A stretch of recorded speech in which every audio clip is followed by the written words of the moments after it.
2022년이 시작이 되었습니다. 우리 성도님들은 올해에 어떤 계획을 가지고 계십니까? 올해에는 또 어떤 무언가를 이루고 싶습니까? 올해에는 작년보다 더 나은 한 해가 되길 바라며 정말 올해에는 계획한 모든 것들이 열매 맺는 귀한 한 해가 되기를 원합니다. 올해 계획 중에 아마 많은 계획들을 세우셨을 겁니다. 가정과 또 사업과 또 나를 위한 계획, 이런 부분에 대해서는 많은 계획들을 세우셨을 거라 생각합니다. 혹시 우리 성도님들은 교회에 대한, 헌신에 대한 이런 부분에 대해서도 계획을 세우셨습니까? 우리 성도님들은 내 교회가 이 땅에서 정말 우리 교회가 좋은 교회, 크게 쓰임받는 교회가 되길 바라실 것입니다.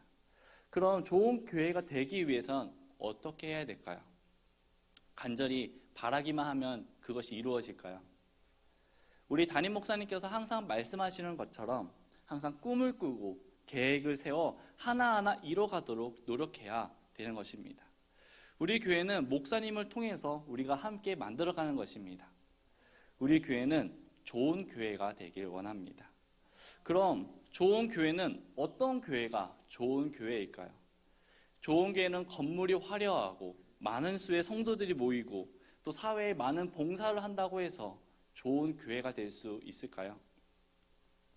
좋은 교회는 교회 프로그램이 어떤 프로그램으로 정해지는 것이 아니라 어떤 사이즈로 인해 정해지는 것이 아니라 우리들은 좋은 교회가 되는 것은 하나님의 말씀으로 세우시는 것이라는 것을 믿습니다. 즉 좋은 교회란 사람들이 꿈꾸고 사람들이 원하는 그런 교회가 아니라 하나님께서 원하시고 하나님께서 세우시는 교회가 좋은 교회임을 우리는 믿습니다. 목사님과 교제를 하면서 이런 질문을 제가 받았습니다. 우리 교회 주변만 살펴보아도 정말 무수히 많은 교회들이 있습니다.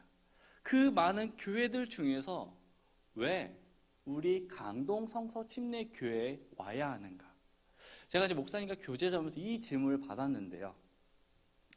우리 성도님들은 이 질문을 받으면 어떻게 답변을 하시겠습니까? 오늘 말씀을 통해서 이 질문에 대한 답과 또 좋은 교회가 어떤 교회인지 함께 알아보길 원합니다. 오늘 말씀의 제목은 좋은 교회입니다. 첫 번째로 좋은 교회는 말씀 안에 있는 곳이 좋은 교회입니다. 41절 말씀을 보면 그때 그의 말을 기쁘게 받아들인 자들이 침례를 받으매 바로 그날의 3,000원 가량이 그들에게 더해지니라 라고 말씀을 하셨습니다. 여기서 그때가 언제입니까? 이날은 오순절날 마가의 다락방에서 성령으로 인해 제자들이 성령 충만을 입었을 때를 의미합니다.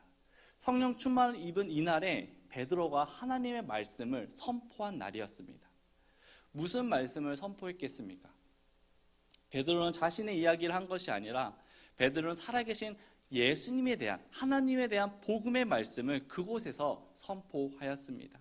그 복음의 내용이 36절 말씀에 그런즉 이스라엘 온 집은 확실히 알지니 너희가 십자가에 못 박은 그 동일한 예수님을 하나님께서 주와 그리스도로 삼으셨느니라 라고 말씀하셨어요. 베드로는 이스라엘 백성들에게 정확하게 말씀해 주셨습니다. 너희가 십자가에 못 박은 그 예수님이 하나님께서 보내주시기로 한 그 예수님이시다라고 말씀을 하시면서 그분께서 단순히 죽고 끝난 것이 아니라 3일 만에 부활하셨다라는 이 복음의 메시지를 전하였던 것입니다. 그래서 37절 말씀에 이제 그들이 이 말을 듣고 마음속으로 찔려 베드로와 나머지 사도들에게 이르되 사람들아 형제들아 우리가 어찌할까라고 답변을 하는 것입니다. 저들이 하나님의 말씀을 듣고 우리가 예수님을 십자가에 못 박았다는 사실을 들었을 때 저들의 마음 한편엔 찔림이 있었습니다. 그 말씀에 대한 반응으로 우리가 어찌할까? 이제 우리가 어떻게 살아가야겠습니까? 라고 이야기를 하는 것입니다. 이에 베드로는 38절 말씀에 이에 베드로가 그들에게 이르되 회개하고 너희 각 사람이 예수 그리스도의 이름으로 침례를 받아 죄들의 사면을 얻으라. 그리하면 너희가 성령님을 선물로 받으리니. 이들은 그때 그 말씀을 듣고 그 말씀에 반응하고 그 말씀으로 인해서 방법을 찾았습니다. 이들은 그때 회개하고 침례를 받으며 죄 사함을 얻는다는 것을 그때 깨닫게 되었습니다. 요한복음 5장 24절 말씀에 보면 내가 진실로 진실로 내가 너희에게 이르노니 내 말을 듣고 또 나 보내신 자를 믿는 자는 영존하는 생명이 있고라고 말씀하셨습니다. 내 말을 듣고 나 보내신 자를 믿는 자는 영존하는 생명이 있다고 말씀하셨습니다. 로마서 10장 13절 말씀엔 누구든지 주의 이름을 부르는 자는 구원을 받으리라. 주의 이름을 부르면 구원을 받는다고 말씀하고 있습니다. 오늘 본문의 시대적 배경은 로마의 네로 황제가 다스리고 있었습니다. 이 네로 황제는 로마 5대 황제이며 폭군의 대명사였습니다. 얼마나 폭군이 심했는지 자신의 어머니야 또 이복 동생을 살해하고 베드로와 바울을 죽이고 또 기독교를 향해 엄청난 박해와 핍박을 하였던 인물이 이 네로 황제입니다. 지금도 이 세계사에 네로 황제하면 최악의 폭군이라고 얘기를 합니다. 이 당시 네로 황제는 거의 신이었습니다. 그가 말 한마디 하면 모든 것이 이루어졌고 그가 원치 않은 것은 모든 백성들이 따르지 않을 정도로 거의 완전 신이었습니다. 그래서 그의 말을 거역한다는 것은 곧 죽음을 의미했습니다. 이런 시대의 사람들은 네로 황제의 말을 거의 대부분 따랐습니다. 초대교회 성도들은 이 네로 황제를 따라야 되는데 그들은 따르진 않았어요. 따르지 않고 오히려 이 네로 황제보다 예수님이 나의 참된 구주라고 이야기를 하고 다닙니다. 이 고백으로 인해서 정말 기독교인들이 많은 핍박과 박해를 받게 되었습니다. 이게 얼마나 심했는지 도저히 이게 견딜 수가 없어서 땅 속으로 들어가게 되었어요. 그래서 나의 구세주, 나의 구원자라고 이런 고백을 하는 것은 정말 목숨을 걸고 하는 것과 같았습니다. 그래서 이렇게 고백하는 것입니다. 누구든지 주의 이름을 부르는 자는 구원을 받으리라. 왜 초대교회 성도들은 목숨을 걸면서까지 이렇게 이름을 불렀을까요? 왜 그들은 엄청난 박해와 핍박을 받았음에도 불구하고 하나님을 믿는다는 고백을 멈추지 않았을까요? 그것은 하나님의 말씀이 진리이기 때문입니다. 요한복음 8장 32절 말씀을 보면 또 너희가 진리를 알지니 진리가 너희를 자유롭게 하리라 라고 말씀하셨습니다. 진리가 너희를 자유롭게 한다고 말씀하셨습니다. 비록 상황은 핍박과 박해가 있다 할지라도 하나님의 진리 안에는 진정한 자유가 있기 때문에 초대교회 성도들의 목숨이 위협받고 핍박을 받고 박해를 받는다 할지라도 진리가 그 안에 있기 때문에 그 자유가 하나님 안에 있기 때문에 부를 수밖에 없었던 것이었습니다. 그래서 자신들이 예수님의 그 십자가에 못 박혀 죽였다는 그 사실을 들었을 때 너무나 마음이 아팠던 것입니다. 그래서 그 자리에서 회개하고 돌이켰습니다. 그리고 이제 앞으로 어떻게 할까? 좋은 교회는 어떤 세상의 이치, 사람들의 소리에 반응해서 움직이는 것이 좋은 교회가 아닙니다. 좋은 교회는 오직 하나님의 말씀만이 선포되는 것이 좋은 교회입니다. 세상의 이치대로 사람의 소리에 반응하는 것이 정말 좋은 교회라고 한다면 우리의 믿음의 선배들, 초대교회 성도들은 세상으로부터 핍박과 박해를 받을 이유가 없습니다. 세상에 하라는 대로, 사람들이 하라는 대로 하는데 어떻게 핍박과 박해가 있겠습니까? 그렇지만 그것이 하나님께서 원하시는 것이 아니기 때문에, 그렇기 때문에 내가 구별되고 분리되어 오직 하나님 말씀만을 선포하는 것입니다. 사람들은 얘기합니다. 너희가 조금만 타협하고 이해하고 양보하면 좋은데 왜 독불장구처럼 하나님만이 진리라고 얘기를 하고 있느냐, 이렇게 얘기해요. 그래서 좋은 것이 좋은 것이라 얘기하면서 요즘에 계속 얘기하고 있는 것이 동성애를 옹호하고 모든 종교는 같다고 하여 종교 통합 운동을 하고 있지 않습니까? 단편적인 예로 코로나가 교회에서 처음 발생했을 때 얼마나 많은 사람들이 교회빨 코로나라고 하면서 핍박을 하였습니까? 그렇게 얘기하면서 나라를 위해서, 내 옆에 있는 지체들을 위해서 예배드리지 말라고 하였습니다. 나라를 위해서 모이지 말라고 하였습니다. 그런데 우리 믿는 그리스도인들은 어떻게 하였죠? 예배 드렸습니다. 예배를 어떻게 하든지 끝까지 지키려고 최선을 다했습니다. 나라에서 사람들이 예배를 드리지 말라고, 모이지 말라고, 협조해달라고 이렇게 공문을 보내주는데도 왜 우리는 예배를 드렸습니까? 예배를 드리는 것이 하나님의 뜻이기 때문이었습니다. 그것이 아니라면 우리가 사람들의 질타를 받으면서까지 예배를 드릴 이유가 없었습니다. 우리는 사람의 말에 귀를 기울이는 것이 아니라 항상 성경이 무엇을 말하는지를 생각해야 합니다. 그렇기 때문에 우리는 성경이 무엇을 이야기하고 있는지 정확하게 알아야 합니다. 말씀을 정확하게 안다는 것은 말씀을 가까이 해야 된다는 것을 의미합니다. 또 그 말씀을 내 삶 속에 적용해야 됩니다.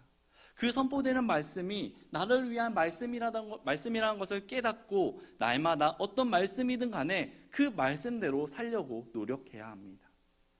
초대교회 성도들은 선포되는 말씀에 따라서 41절 말씀에 그때 그의 말을 기쁘게 받아들인 자들이 침례를 받으며 바로 그날에 3,000원 가량이 그들에게 더해지니라.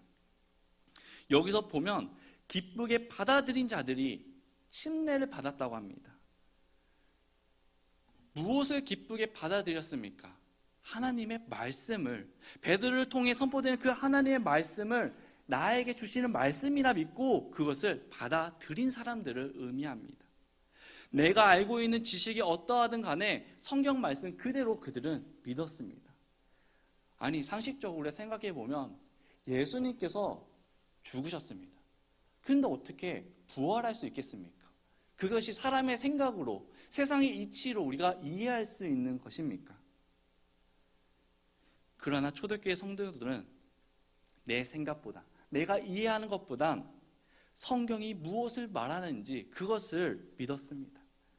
기쁘게 받아들인 사람은 그 말씀이 어떤 말씀이든 간에 내 삶 속에 적용하고 그 선포되는 말씀이 나를 위한 말씀이고 나를 위로해 주고 나를 축복해 주신다는 것을 받아들였던 사람이었습니다. 말씀은 누구에게나 똑같이 주어집니다. 그러나 그 말씀을 어떻게 받아들이는가는 우리의 선택에 따라 달라지게 됩니다. 여러분들은 말씀을 어떻게 받아들이고 있습니까? 말씀을 있는 그대로 믿고 있습니까?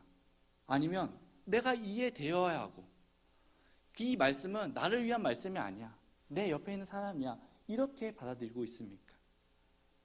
초대교회 성도들은 말씀을 있는 그대로, 말씀에 나온 그대로, 베드로를 통해 선포되는 그 말씀 있는 그대로 그것을 믿었습니다. 그리고 그 말씀을 내 삶 속에 적용했습니다. 그것을 가리켜 말씀을 기쁘게 받아들였다라고 말씀하고 있습니다. 좋은 교회는 말씀대로 하는 교회입니다.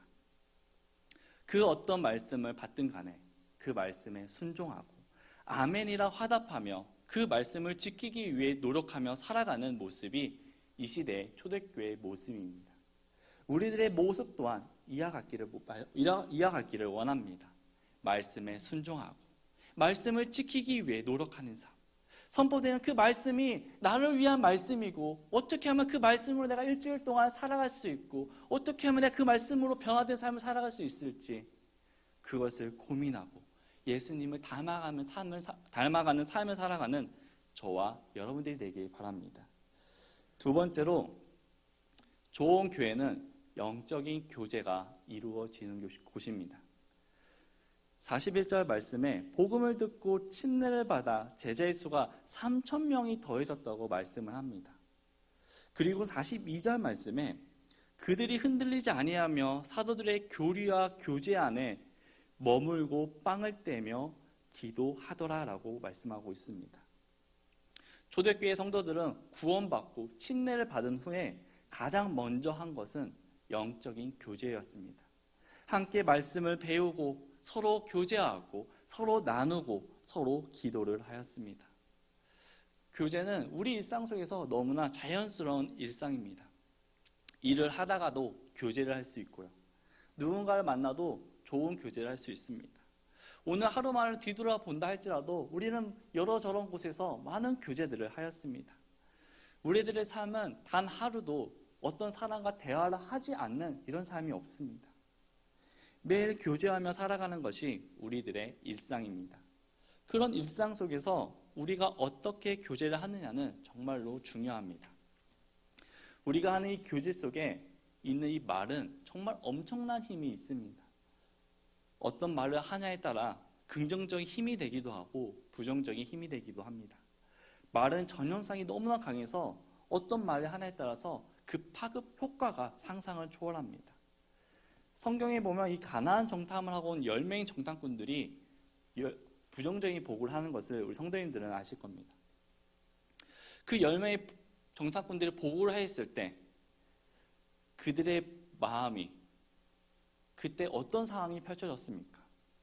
단 10명의 부정적인 얘기를 했을 뿐인데 이스라엘 전체 백성들에게 퍼지는 것은 한순간이었습니다. 순식간에 쫙 퍼졌어요. 그리고 민수기 14장 1절에 4절 말씀에 보면 이 퍼진 후에 이스라엘 백성들이 이렇게 얘기를 합니다. 이에 온 회중의 목소리를 높여 부르짖음에 백성이 그 밤에 울었더라. 이스라엘 모든 자손이 모세와 아론에게 불평하며 온 회중이 그들에게 이르되 우리가 이집트 땅에서 죽었더라면 좋았으리라. 죽었더라면 우리가 이 광야에서 죽었더라면 좋았으리라. 어찌하여 주께서는 우리를 이 땅으로 데려와 칼에 쓰러지게 하는가? 우리의 아내와 자녀들이 탈취물이 되고 우리가 이집트로 돌아가는 것이 낫지 아니하랴. 우리가 대장 한 명을 세우고 이집트로 돌아가자라고 얘기합니다. 이스라엘 백성들을 지금까지 여기까지 인도해 주신 분이 하나님이신데 단 10명의 그 부정적인 얘기 하나 들었을 뿐인데 이들은 차라리 여기 온 것이 너무 안 좋다. 그냥 그곳에 내가 죽었더라면, 내가 광야에서 있다가 죽었더라면 그게 더 좋았다라고 고백하고 있는 것입니다. 이 당시 출애굽하는 장정 인원만 60만 3,500명이었다 합니다. 남자만이요. 그러면 여자와 아이들까지 포함하면 어마어마한 수의 사람들이 함께 있습니다. 그런데 10명의 얘기한 게 이 어마어마한 모든 사람들에게 다 퍼져 나갔다는 것입니다. 긍정적인 말은 쓰러진 사람을 회복시킵니다. 오늘 본문에 등장하는 베드로는 우리가 너무나 잘 알고 있듯이 예수님을 3번이나 부인한 사람이었습니다. 심지어 예수님이 십자가에서 돌아가시는 보고는 내게 맡겨진 모든 것들을 다 내버려치고 도망갔던 사람이에요. 후에 예수님께서 부활하셔서 이 베드로 있는 곳을 오게 됩니다. 그래서 오셔서 조용히 아침을 차리시고 오히려 베드로를 불러요. 그래서 너 왜 그랬어? 라고 책망을 하기보단 아침을 먹으라 하고 딱 한마디 합니다. 네가 나를 사랑하느냐? 내 양을 먹이라. 그 말씀으로 인해 베드로는 회복되는 놀라운 역사가 일어나게 되었습니다. 이 모습을 통해서 베드로의 인생은 실패로 끝나지 않고 오늘 본문에 나온 것처럼 베드로의 설교 한 번이 3,000명이 가까이 구원받게 되는 놀라운 귀한 곳에 쓰여지게 되었습니다. 베드로가 다시 이렇게 일어서게 된 요인이 무엇이었습니까? 예수님의 따뜻한 말 한마디. 그 말로 인해 회복이 되었던 것이었습니다. 우리가 교제하는 이 말은 정말 엄청난 힘이 있습니다. 초대교회 성도들은 교제를 하기 위해 날마다 모여 말씀을 배우고 서로 교제하고 서로 나누고 서로 기도를 하였다고 합니다. 교제는 참으로 중요한 것입니다. 그 교제가 어떻게 이루어지냐에 따라서 그 교제를 하는 것이 기쁘고 감사하고 또 다음에도 같이 교제해야지 이런 마음이 드는가 반면에 어떤 교제는 나 이제 저 사람하고 2번 다시 교제 안 할 거야. 거기 가니까 기분만 나쁘고 안 할 거야. 이런 마음이 들 수도 있습니다. 여러분들은 지금 어떤 교제를 하고 있으십니까? 우리는 초대교회 성도들과 같이 이런 영적인 교제를 하길 원합니다. 우리가 교제를 하다 보면 음식이나 스포츠, 요즘 드라마 이런 세상 이야기를 많이 할 수도 있습니다. 그러나 교제의 주 대화 내용은 언제나 말씀이어야 됩니다. 교제 속에서 영적인 것이 빠진다면 믿음 안에서의 교제나 세상에서의 교제, 어떤 차이점이 있겠습니까? 우리는 교제를 통해서 서로 위로하고 세워주기를 원합니다. 내 자랑을 하기 위해서 교제를 하는 것이 아닙니다. 함께 나의 슬픔을 나누고 기쁨을 나누고 서로 격려하고 도전하는 것이 바로 교제입니다. 교제의 궁극적인 목적은 슬프고 힘들어하는 그 지체들을 위해 그 자리에서 세우고 격려하고 함께 모아 하나님께 예배 드리기 위함에 있습니다. 초대교회 성도들은 얼마나 모이는 것이 좋았는지 46절 말씀에 보면 또 날마다 한마음이 되어 성전에 거하고 라고 했습니다. 날마다 모였답니다. 날마다. 얼마나 너무 좋았던지 날마다 모여서 떡을 먹고 같이 교제했다고 합니다. 이 시대에 이 시대로 적용해 보면 우리가 날마다 만난다면 어떤 할 말이 있을까요? 또 날마다 모인다면 부담되지 않을까요? 근데 초대교회 성도들은 이런 것 전혀 상관하지 않았습니다. 집이 어떻고 무엇을 먹든지가 중요한 것이 아니라 믿음 안에서의 교제, 정말 말씀 안에서의 교제가 너무 좋았던 것이었습니다. 그래서 그 교제를 하기 위해서 모였던 것이었습니다. 그럼 교제, 그것이 무엇일까요? 헬라어 원어에 보면 세 가지 의미가 있습니다. 첫 번째로 사귐이에요. 하나님과 사귐이며 믿는 사람들과의 사귐을 나타낸 말이 교제입니다. 그러니까 서로 알아간다는 것입니다. 내가 누군가를 안다라는 것은 자주 만나야 되는 것입니다. 자주 교제를 해야 돼요. 자주 연락을 해야 됩니다. 아무리 가까인 사이라 할지라도 몸이 멀어지면 마음도 멀어질 수밖에 없습니다. 이렇듯 우리는 하나님을 가까이 해야 돼요. 또 우리는 나의 지체들을 가까이 해야 됩니다. 이것이 바로 교제예요. 두 번째는 나눔입니다. 이스라엘 백성들은 항상 무언가를 나눌 때 음식을 먹으면서 나눔을 하였다고 합니다. 우리 교제합시다라고 말하면서 그 자리에 서서 교제한 것이 아니라 항상 무언가를 먹었다는 거예요. 밥을 먹든지 차를 먹었든지 그 먹는 시간을 통해서 나눔을 하였습니다. 여러분, 사람이 언제 가장 빨리 친해지는지 아십니까? 먹을 때예요. 먹을 때. 누군가 함께 밥 먹고 누군가 같은 공간에서 시간을 보낼 때 가장 빨리 친해진다고 합니다. 정말 내가 심리학적으로 보면 관심이 없는 사람이 있는데 그 사람을 함께 밥을 먹겠습니까? 절대 같이 밥 안 먹어요.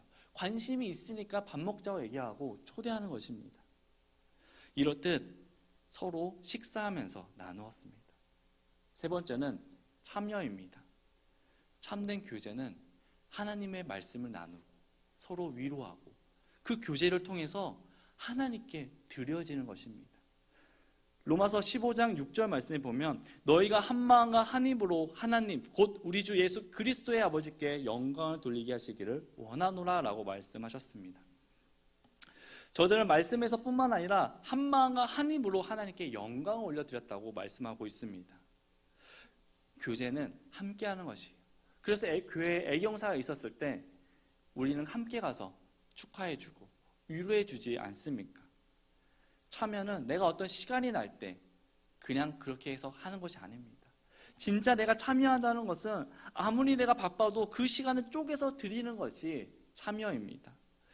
우리 성도님들도 연애를 아마 다 해보셨을 겁니다.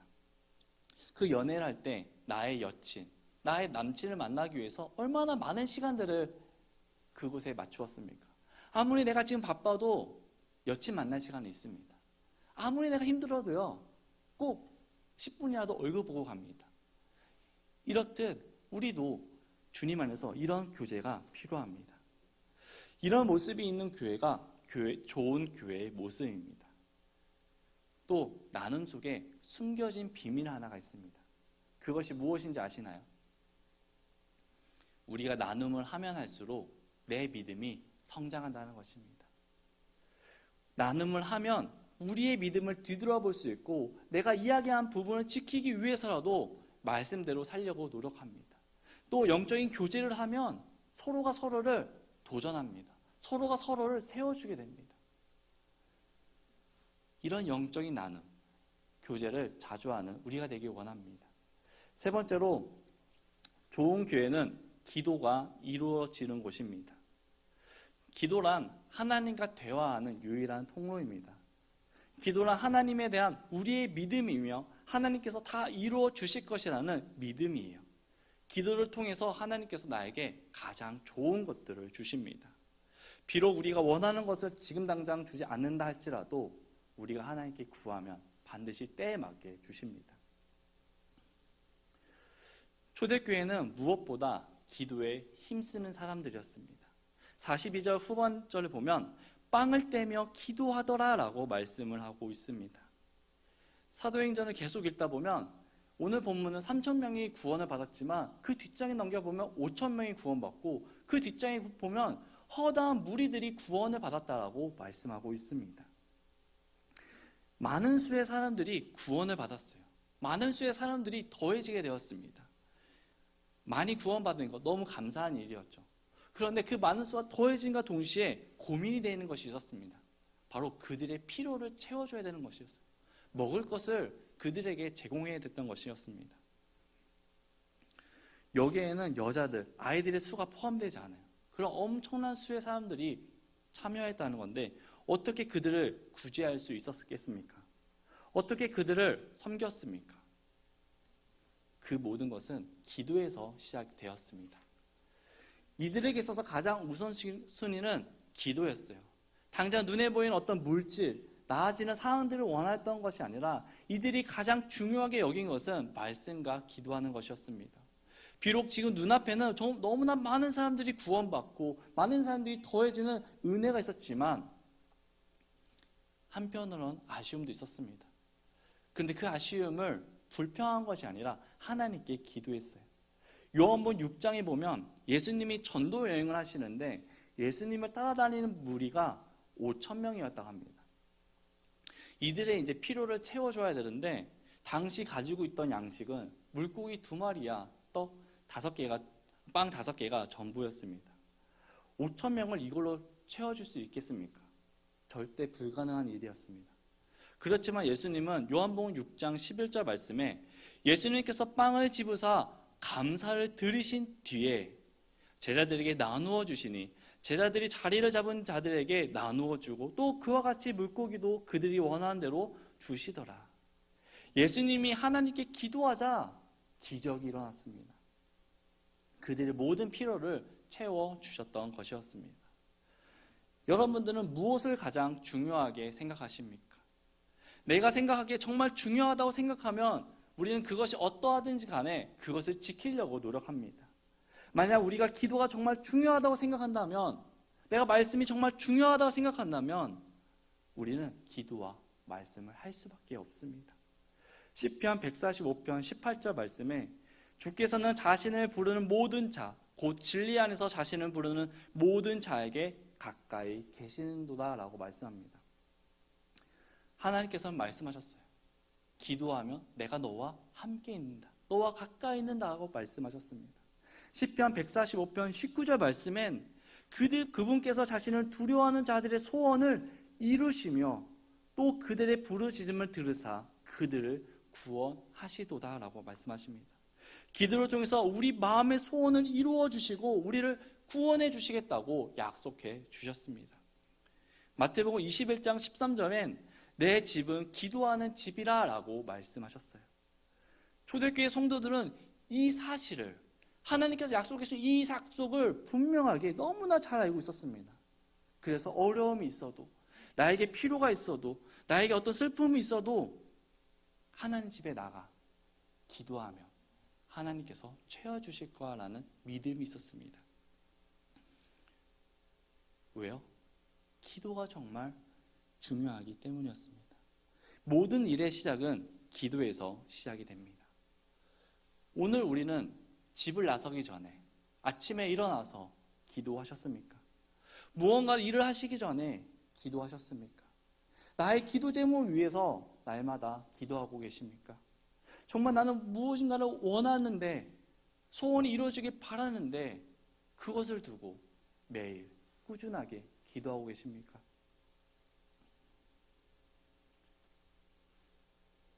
우리는 기도해야 됩니다. 그 기도의 능력을 우리는 믿지 않습니까? 그 믿는다고 얘기하는데 내가 무언가를 할 때, 어떤 결정할 때 기도보다 앞선다면 그것이 내 삶 속에 과연 우선순위가 기도라고 말할 수 있겠습니까?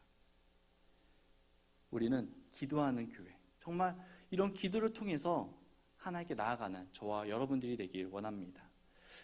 마지막 네 번째는 좋은 교회는 복음을 전하는 곳입니다. 말씀과 교제와 기도가 이루어졌을 때 초대교회 성도들은 복음을 전하였습니다. 오늘 본문은 3,000명, 또 뒤에 5,000명 허다한 무리들이 구원받았다고 합니다. 이 모든 것들이 한 사람의 힘으로 될 수 있었던 것이었을까요? 구원받은 그 사람들이 나왔을 때 그들에게 말씀을 주고 교제를 하고 기도를 하였을 때 그 한 사람 한 사람이 영적 재생산을 하게 되었던 것이었습니다. 좋은 교회는 이러한 흐름이 끊기지 않고 계속 이어져 가는 것입니다. 말씀 안에 있고 교제를 하고 기도를 하며 복음을 전하고 이제는 더 이상 아이의 믿음이 아니라 어른의 믿음이 되어서 계속 재생산을 해야 되는 것입니다. 재생산이라 하면 일꾼을 만들어내는 것입니다. 혼자서도 독립할 수 있게, 혼자서도 할 수 있게 그 일꾼들을 만들어내야 돼요. 그 일꾼들을 누가 만들어냅니까? 리더가 만들까요? 목사님이 만들까요? 우리가 만들어야 됩니다. 내가 만들어야 돼요. 내가 성장해서 나의 아들을 만들어야 됩니다. 나의 영적인 아들을 만들어서 그 아들이 또 재생산을 하게끔 만들어 가야 하는 것입니다. 마태복음 28장 19절 말씀엔 예수님께서 우리들에게 지상명령을 주셨습니다. 그러므로 너희는 가서 모든 민족들을 가르치고, 예수님께서 우리들에게 말씀하셨어요. 가서 가르치라 합니다. 가서 이것 좀 해줄래? 라는 게 아니에요. 가라고 우리에게 분명하게 말씀하셨습니다. 우리는 가야만 합니다. 우리는 잃어버린 영혼들을 찾아서 나아가야만 합니다. 전도는 어떤 능력이 아니에요. 전도는 하나님의 말씀에 순종하는 것입니다. 여러분들 그 말씀에 순종하고 계십니까? 우리가 순종하여 전도하러 나갈 때 하나님의 놀라우신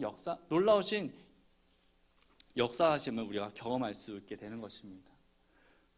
우리가 어떤 열매를 기대할 때 열매는 거저 얻어지지 않습니다. 하나의 열매를 얻기 위해서 누군가는 심었고 누군가는 물을 주었고 누군가는 가꾸어 줘야 됩니다. 정말 그 열매 하나를 얻기 위해서 많은 시간과 노력을 합니다. 때로는 그 열매를 가꾸다 보면 벌레가 생기기도 하고요. 또 어쩔 때는 자연으로 인해서 큰 피해를 당하기도 합니다. 여러 가지 어려움이 있다 할지라도 그 모든 것들을 견디고 이겨냈을 때 값진 열매를 얻는 것처럼 이와 마찬가지로 좋은 교회라고 해서 어려움이 없지는 않습니다. 좋은 교회라고 해서 늘 좋은 일만 가득한 것이 아닙니다. 때로는 힘듦이 있고 때로는 아쉬움이 있습니다. 때로는 내가 원하는 프로그램이 없을 수 있습니다. 때로는 상처를 주는 일도 일어날 수 있습니다. 하지만 우리가 말씀 안에 있고 서로 교제하고 기도하고 복음을 전할 때 우리는 성숙해지는 것입니다. 그 모임을 통해서, 그 말씀을 통해서 우리가 위로를 받고 회복되어지는 것입니다. 우리들의 교회, 좋은 교회는 어떤 외형적이거나 어떤 형식적인 것이 아니라 교회를 구성하는 성도 한 사람 한 사람이 진정성을 갖추며 정직하며 말씀대로 순종하며 말씀대로 하는 교회가 정말 좋은 교회입니다. 오늘 초대교회의 모습이 이런 교회였던 것입니다. 우리 주변에서 이렇게 물을 때가 있습니다. 너는 왜 강동 성서침례교회에 가야만 해? 다른 교회 가도 되잖아. 이런 질문을 받는다면 우리는 이렇게 답변하기를 원합니다. 내가 아는 교회 중에서 내 교회는 정말 말씀대로 하는 교회이고 성도들 간의 교제가 정말 긴밀히 이루어지고 그 교제를 통해서 영적인 힐링이 되는 교회야. 그 교회를 통해서 우리는 날마다 기도하고 있어. 우리는 날마다 분기마다 기도 제목을 내고 그 기도를 위해서 전 성도인들이 함께 한 마음으로 기도하고 있어. 우리는 날마다 그 기도의 놀라운 축복을 직접 경험하고 있어. 그리고 우리는 복음을 전하고 있어. 결코 지금 상황이 힘들다 할지라도 우리는 하나님께서 말씀하신 대로, 성경이 말씀하신 대로 그대로 전하고 있어. 그렇기 때문에 나는 우리 강동 성서 침례교회에 갈 수밖에 없어. 이런 고백을 하는 저와 여러분들이 되길 원합니다. 내가 나의 교회에 대해서 자부심과 자신감과 확신이 있어야 누군가에게 얘기할 수 있습니다. 누군가에게 우리 교회 한번 와봐. 우리 목사님의 설교 한번 들어봐. 얼마나 귀하고 하나님께서 쓰시는 사람인지 그 말씀 들으면 정확하게 알 수 있어. 놀라운 삶의 변화를 너가 경험할 수 있어. 이런 고백을 하는 저와 여러분들이 되길 원합니다.